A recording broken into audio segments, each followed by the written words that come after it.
నమస్తే మిత్రులారా, నేను మీ శ్రీనివాస్ చౌహాన్ అడ్వకేట్. మిత్రులారా, గ్రామకంఠ భూములు రిజిస్ట్రేషన్ అవుతున్నాయా?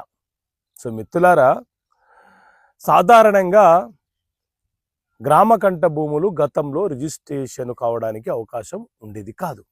ఎందుకంటే registration act 1908 section 22A least అనే ఒక లీస్టు ఆ చట్టంలో సవరించబడింది. 22A లీస్ట్ అంటే ఏంటి అని అంటే నిషేధపు జాబితా గల భూములు అని అంటే ఏ భూములైతే అమ్మకాలు కొనుగోలు చేయడానికి అవకాశం లేదో ఆ భూములను నిషేధపు జాబితాలో ఉంచారు. అవి ఏవేవి? ప్రభుత్వ భూములు అమ్మకాలు కొనుగోలు చెయ్యొద్దు, రిజిస్ట్రేషన్ చెయ్యొద్దు, కాబట్టి ఇవి నిషేధపు జాబితాలో ఉంటాయి.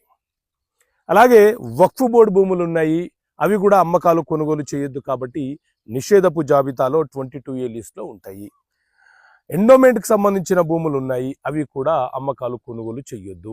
సీలింగ్ భూములు ఉన్నాయి, అలాగే చెరువులు, కుంటలు, శిఖం భూములు ఏవైతే ఉన్నాయో ఆ భూములు కూడా అమ్మకాలు కొనుగోలు చేయొద్దు అని 22A లిస్ట్లో పెట్టారు. అలాగే గ్రామకంఠ భూములు కూడా